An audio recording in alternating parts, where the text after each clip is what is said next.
Assalamualaikum warahmatullahi wabarakatuh. Kembali kita di hari ini bertemu di HW Podcast. Hari ini kita juga coba mendiskusikan tentang sebuah persoalan juga yang luar biasa yang saat ini sering juga kita dengar, kita baca, atau bahkan kita saksikan sendiri, sesuatu yang perlu mungkin menjadi perhatian kita bersama tentang masalah ini.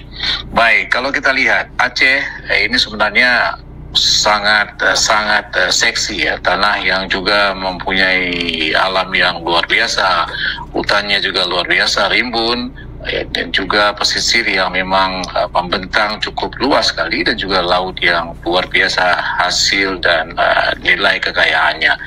Tetapi di balik keindahan itu semua ada kisah yang sunyi, kisah yang tersembunyi, yang jarang sekali terdengar, kisah para pekerja migran Aceh. Nah, ini terutama yang terjebak dalam jaringan perdagangan orang lewat kapal-kapal asing yang pada dasarnya mereka menjanjikan penghidupan yang lebih baik, tapi malah menerima apa yang disebut dengan penindasan ya. Nah, ini menjadi sebuah persoalan pastinya, dan kita sudah sering juga sebut saja kita sering dengar tentang isu-isu tentang ini. Nah, di sana mereka juga selain menjanjikan tentang kehidupan yang lebih layak, tapi persoalannya adalah mereka malah menerima penindasan, kehilangan perlindungan, dan juga kerentanan terkait dengan aspek hukum. Dan di saat ini kita coba menggali perjalanan jejak-jejak yang kita sebut sunyi itu tadi. Sebenarnya bagaimana sistem di desa-desa ataupun juga proses-proses administrasi ini mereka menjalankan dalam melengkapi berbagai dokumen, dan juga ada beberapa pihak yang harusnya melindungi tapi malah kejadiannya malah berbeda sekali. Nah, semuanya bisa menjadi sebuah pintu masuk apa yang kita sebut dengan eksploitasi. Dan yang menarik atau yang sebut saja sangat tragis sekali adalah bagaimana masalah sosial ini justru berpotongan dengan isu lingkungan hidup dan cara tangkap ikan yang merusak, sampai bagaimana ekosistem laut terpengaruh oleh praktik-praktik kapal asing yang menggunakan metode tidak berkelanjutan. Sebut saja ini mungkin bisa saja memicu kerusakan habitat, polusi, dan juga konflik sumber daya. Nah, di saat ini kita coba berdiskusi ya beberapa hal yang pastinya perlu kita ketahui, siapa yang bertanggung jawab, apa solusinya, dan masih banyak hal lain lagi yang akan kita diskusikan di saat hari ini terkait dengan isu-isu tentang pelindungan lingkungan. Dan tentunya kita berharap agar Aceh ini tetap lestari secara alami, tetapi juga perlu dari aspek-aspek manusiawinya juga perlu kita lihat. Dan untuk itu hari ini kita sudah hadirkan Bung Krishna Akbar sebagai pegiat kelautan Indonesia. Selamat sore, Assalamualaikum Bung Krishna Akbar. Waalaikumsalam Bang Kudus. Ya. Selamat sore. Selamat sore. Terima kasih Krishna sudah menyediakan waktu Anda di HW Podcast untuk hari ini. Nah, tadi kita sudah banyak panjang lebar. Sedikit saya buka sebagai intro dalam podcast kita ini. Saya langsung ke pertanyaan yang pertama dulu, Bung Krishna. Iya, kita mau lihat sebenarnya bagaimana sih mekanisme kita bicara tentang perekrutan pekerja migran Aceh ini, ya terutama untuk kapal-kapal asing ya, yang khususnya yang sebut saja seperti tadi saya singgung di awal, ini sering terjadi di desa-desa, dan sehingga ini dianggap menjadi sebuah pintu masuk perdagangan orang, atau kita sering sebutnya dengan TPPO seperti itu. Bagaimana Anda melihat ini, Bung Krishna? Ya, terima kasih Bang Kudus dan kawan-kawan HW Podcast. Menarik ya ketika kita berbicara soal trafficking in person atau human trafficking, yang selama ini kita hanya mengetahui bahwa Aceh selalu menjadi pintu penampungan para korban-korban human trafficking, kita katakan saja Rohingya dan lain sebagainya. Tetapi ternyata hasil investigasi kami sejak tahun 2019 sampai dengan 2025 ternyata Aceh juga menjadi salah satu penyumbang atau provinsi penyumbang tenaga kerja yang menjadi korban perdagangan manusia. Tidak hanya di isu pekerja rumah tangga, tidak hanya berbicara di isu pekerja perkebunan kelapa sawit di Malaysia. Bahkan hari ini kami menjumpai bahwa banyak anak-anak Aceh yang notabene berawal dari bangku pendidikan atau siswa yang pada akhirnya dikirimkan ke luar negeri untuk bekerja ke atas kapal perikanan asing, dan mereka sampai hari ini tidak dibayarkan upahnya. Tentu ini menjadi sebuah menjadi sebuah kegelisahan kita bersama, karena memang kejahatan ini dilakukan oleh segelintir orang, bahkan orang yang mereka anggap sebagai orang tua mereka di sekolah, seperti guru. Nah, kita juga sangat menyayangkan ternyata kasus-kasus ini tidak hanya melibatkan para pelaku yang berada di sekolah, tetapi juga ada beberapa petagita bahkan yang saat ini sedang kita laporkan itu ternyata ada oknum yang bermain untuk menjadi backing dan juga ikut serta dalam melakukan perikutan dan pengiriman para korban. Nah, sebenarnya khusus untuk isu ini, karena kebetulan background saya itu adalah kelautan, yang basicnya adalah hukum laut internasional di sektor kelautan, maka ini hampir 113 korban, bahkan 12 diantaranya saat ini sudah melaporkan kasusnya ke Polda Aceh. Nah, kita melihat ternyata ada jejak-jejak sunyi yang sampai hari ini belum terungkap. Misalnya, bagaimana keterlibatan oknum-oknum kepala desa dalam hal menyetujui pemberangkatan ataupun menyetujui para korban ini untuk berangkat tanpa menanyakan secara detail. Meskipun kita pahami bahwa sebenarnya kepala desa juga bukan menjadi orang yang paling bersalah dalam kasus ini. Karena ketidakpahaman mereka, karena memang mereka tidak mengetahui bahwa anak-anak yang dari desa mereka ini akan berangkat ke luar negeri, karena memang dokumen itu dibawakan oleh orang tuanya, sehingga ini lari dari pantauan teman-teman. Nah, itu kata kunci yang mungkin akan saya kunci terkait peran desa ya. Artinya memang hari ini kalau kita melihat undang-undang tentang pekerja migran Indonesia, undang-undang 17 2018, ini kan peran desa cukup krusial dalam hal pemberian perlindungan kepada calon pekerja migran, baik mereka sudah dikirimkan maupun ketika mereka pulang dari luar negeri. Nah, kita juga melihat hari ini peran ini masih belum cukup baik diambil oleh negara, tidak hanya kepala desa sebenarnya, tetapi juga beberapa instansi terkait seperti Dinas Ketenagakerjaan, kemudian BP3MI yang memang belum melakukan proteksi secara tinggi. Ini menjadi problematika baru dalam konteks pekerja migran di atas kapal perikanan asing. Nah, hal ini juga berkaitan dengan sebenarnya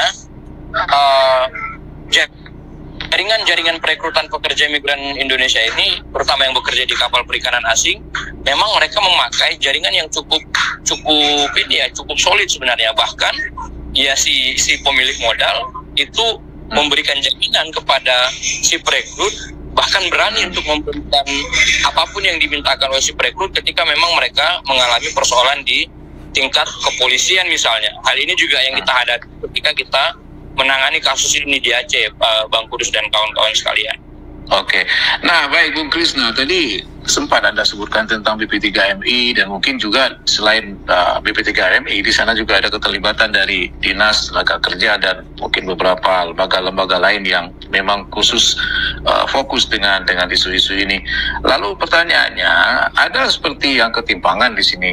Sebut saja misalnya ada sesuatu yang loss control kah atau apa sebut saja seperti itu dari beberapa lembaga. Sebut saja misalnya BP3MI seperti tadi. Di mana sebenarnya yang menjadi mereka menjadi bisa lepas kontrol dalam hal untuk memantau tentang isu ketika ada pengiriman tenaga kerja dari Aceh untuk di kapal-kapal asing ini. Seperti apa Anda melihatnya, Bu Krisna? Ya, ini menarik nih Bang Kudus pertanyaannya. Kendala kita hari ini adalah dalam hal monitoring ataupun pemantauan terhadap korban-korban perdagangan manusia yang berasal dari Aceh, khususnya di atas kapal perikanan asing adalah Aceh itu belum memiliki satupun lembaga perekrutan tenaga kerja untuk khusus untuk tenaga kerja asing.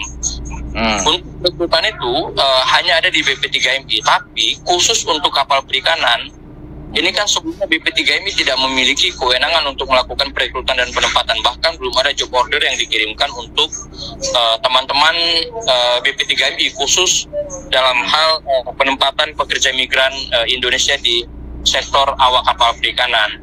Nah, dualisme mengenai undang-undang terkait perekrutan dan penempatan pekerja migran juga ini menjadi hal yang membuat kontrol terhadap pekerja migran khususnya di atas kapal perikanan asing kita itu sangat-sangat disayangkan. Yang pertama, ada yang namanya SIUPAD yang dikeluarkan oleh Kementerian Perhubungan, dalam hal ini surat izin perekrutan dan penempatan awak kapal. Kemudian juga ada SIP3MI, surat izin penempatan pekerja migran Indonesia, yang dikeluarkan oleh Kementerian Ketenagakerjaan melalui BP2MI di pusat. Nah, dualisme ini pada akhirnya sebenarnya sudah dipecahkan dengan lahirnya PP nomor 22 tahun 2022 tentang perekrutan dan penempatan awak kapal perikanan dan awak kapal niaga migran, yang sebenarnya hari ini juga sudah menjadi kewenangan di BP3MI atau BP2MI dalam hal penerbitan izinnya. Hari ini lembaga itu menjadi KP2MI namanya, teman-teman sekalian. Nah, dualisme perizinan ini kan baru-baru saja sebenarnya dapat terpecahkan, namun kasus-kasus yang sebelumnya, kasus-kasus yang sudah berjalan, ini juga terkendala dengan adanya perizinan ilegal yang diterbitkan oleh dinas-dinas ketenagakerjaan terkait di kabupaten atau di provinsi tempat para korban ini berasal ya? Tempat para korban ini dikirimkan. Kalau misalnya mereka itu kan banyak dikirimkan melalui jalur Jawa Tengah dan Jawa Barat. Nah, Jawa Tengah dan Jawa Barat ini menjadi penyumbang atau banyak menjadi salah satu tempat tujuan maning agensi. Perusahaan itu namanya maning agensi, namanya kawan-kawan. Maning agensi ilegal di sana, sehingga para korban ini setelah direkrut di Aceh, selanjutnya mereka dikirimkan ke Jawa Tengah atau ke Jawa Barat untuk menandatangani perjanjian kerja lautnya bersama dengan para perusahaan di sana. Ya. Baik, Bung Krisna, sejauh pantauan Anda, lembaga yang tadi Anda sebutkan yang ilegal ini, bagaimana pantauan dari pemerintah sendiri untuk melakukan pencegahan atau apapun itu dalam rangka untuk menyelamatkan tenaga-tenaga kerja dari Aceh ataupun dari daerah lain yang bekerja di kapal asing ini? Kalau saya jawab jujur, sebenarnya hari ini tidak ada pengawasan cukup intens dari lembaga-lembaga tertentu, bahkan dari institusi penegak hukum sendiri, baik itu dari kepolisian maupun dari teman-teman imigrasi ya dalam hal ini, dalam hal pintu awal mereka untuk bisa berangkat ke luar negeri itu kan adalah paspor ya.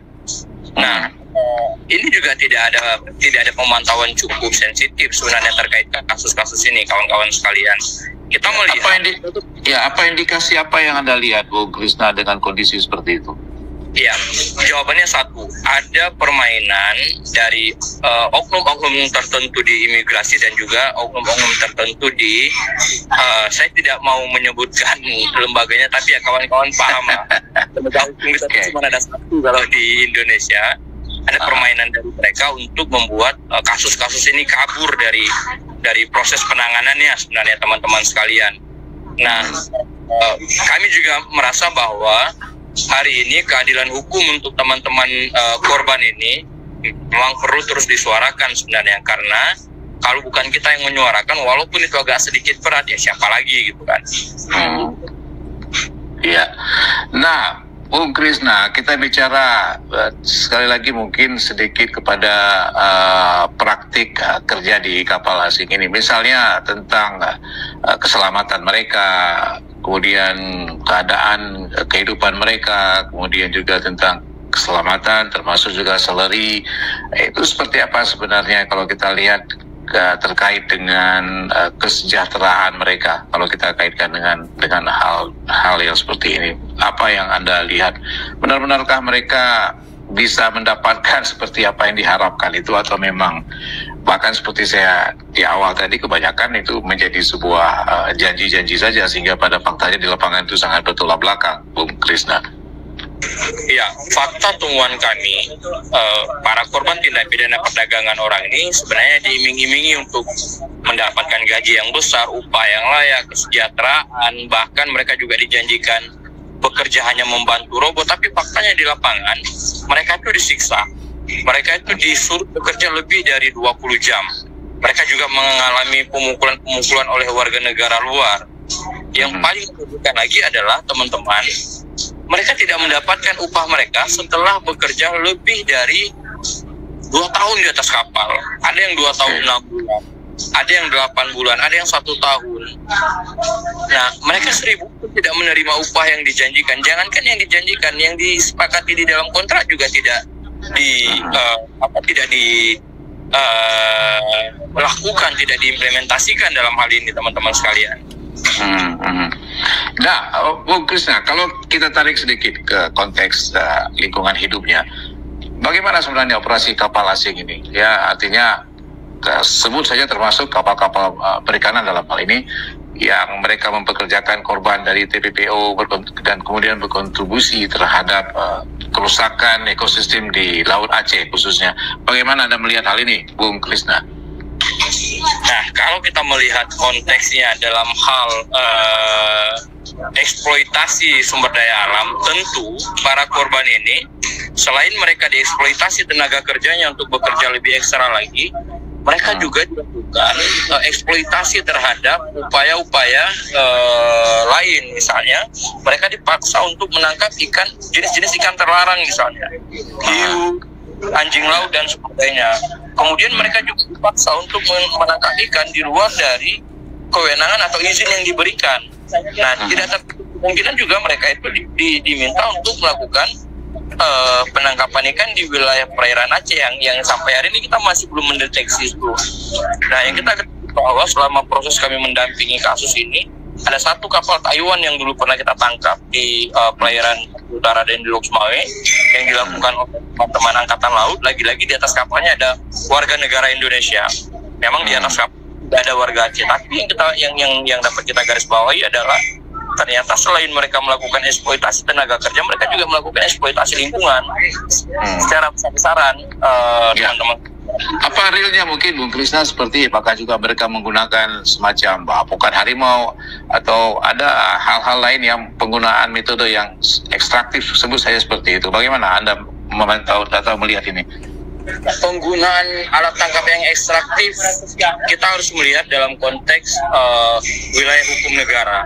Kalau mereka bekerja di wilayah RSMO, artinya di wilayah laut lepas, itu penggunaan alat tangkap seperti jaring dan lain sebagainya masih diperbolehkan. Tetapi dampak dari penggunaan ini secara berlebihan adalah rusaknya ekosistem laut. Banyak mata rantai perikanan kita yang terganggu. Misalnya ada ikan-ikan yang ukuran kecil, pada akhirnya juga harus ikut diangkat. Kemudian ada spesies-spesies lain yang bukan menjadi spesies target mereka juga ikut tertangkap. Ini menjadi salah satu tantangan baru dalam hal bicara soal business and human right, atau bisnis dan hak asasi manusia di sektor kapal perikanan. Ya, Bung Krisna, saya kembali sedikit mungkin ke regulasi yang Anda lihat saat ini. Seperti apa sih sebenarnya, kalau lebih konkretnya regulasi ini dilakukan terkait dengan pengawasan tentang TPPO ini? Apakah ini sudah efektif atau memang belum sama sekali, atau memang sebut saja tidak efektif? Hari ini berbicara soal regulasi mengenai perlindungan awak kapal perikanan dan juga pekerja-pekerja migran lainnya. Khusus untuk awak kapal perikanan, saya pikir ini masih belum cukup efektif karena masih terdapat tolak tarik kepentingan antara Kemenaker, KP2MI dan juga Kementerian Perhubungan. Nah, kita berharap dengan adanya revisi Undang-Undang Pekerja Migran Indonesia ini lebih memperkuat posisi perlindungan dan pengawasan terhadap korban. Karena harapan kita adalah KP2MI, kementerian yang baru saja dibentuk di era Bapak Prabowo ini, terkait Kementerian Pekerja Migran Indonesia ini benar-benar bisa menjadi satu-satunya pintu untuk perekrutan dan penempatan para pekerja migran, tidak hanya di kapal penangkapan ikan tetapi juga di semua sektor. Nah, dalam hal itu kita juga masih melihat masih ada ketidakikhlasan Kementerian Perhubungan sebenarnya dalam hal memberikan izin terhadap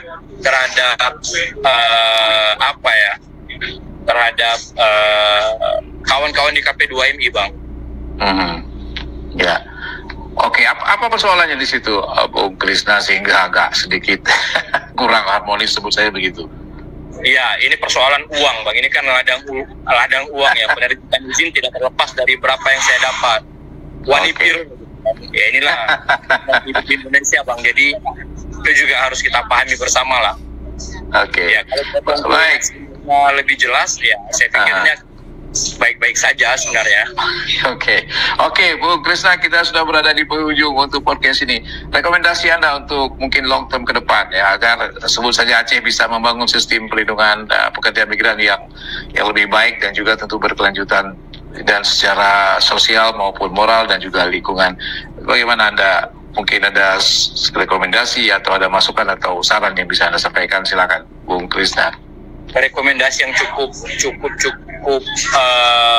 mendasar itu adalah pemerintah Aceh, dalam hal ini Gubernur dan DPR, harus segera menerbitkan regulasi mengenai tata cara pengiriman para pekerja migran di atas kapal perikanan ini yang bersumber dari pintu sekolah, kawan-kawan.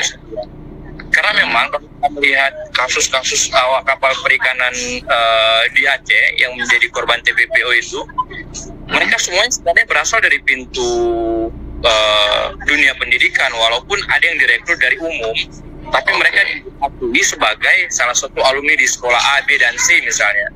Nah, ini yang sebenarnya langkah konkret yang harus kita ambil, yaitu memutus mata rantai pengiriman secara unprosedural oleh sekolah-sekolah menengah kejuruan yang sampai hari ini sebenarnya masih terus dilakukan, kawan-kawan. Atau ada indikasi memang, sorry Bu Krisna saya potong, atau Anda melihat apakah ada indikasi memang pada, dalam tanda kutip, pada kerjasama antara sekolah dengan kelompok-kelompok tertentu seperti itu? Oh, pasti kita menemukan beberapa MOU antara sekolah dengan perusahaan-perusahaan. Kita juga mendapatkan keterangan dari para korban, ada beberapa ataupun ada sejumlah uang yang diterima oleh sekolah ketika mereka sudah dikirimkan keluar. Yang besarannya itu bervariasi dari 5 juta sampai dengan 20 juta, tergantung siapa yang direkrut misalnya, seperti itu. Oke, itu per kepala, artinya sebut saja per. Oke. Baik, Bung Krisna, ada lagi yang mungkin yang menjadi catatan penting yang perlu kita ingat dan disampaikan untuk para otoritas atau siapapun itu sebelum kita tutup untuk podcast ini? Ya, kalau saya sih sebenarnya di penghujung podcast ini hanya menantang Polda Aceh untuk berani memutus mata rantai perbudakan itu. Karena saya pikir satu periode Kapolda sebelumnya tidak mampu menyelesaikan ini, makanya kasusnya dilimpahkan ke Jawa Tengah, dilimpahkan ke Polres Bekasi misalnya. Nah, harapan kita ke Kapolda yang baru juga ini orang Aceh, ya kita tengok nih, bagi orang Aceh yang katanya darah-darah pejuang kan, mampu untuk memutus mata rantai itu. Oke. Baik, Bung Krisna, luar biasa, terima kasih atas waktu Anda. Itu sudah diskusi dengan kami di sini di HW Podcast. Mudah-mudahan ini menjadi sebuah pengetahuan dan juga menjadi sebuah masukan-masukan yang perlu dipertimbangkan oleh para pihak tertentu terkait dengan perdagangan orang dan juga tentang isu-isu lingkungan yang sudah kita bahas dari sejak awal tadi. Sekali lagi apresiasi buat Anda, terima kasih banyak, sukses selalu Bung Krisna. Mudah-mudahan tetap semangat ya dalam menyuarakan isu-isu lingkungan. Dan saya mohon pamit. Assalamualaikum warahmatullahi wabarakatuh.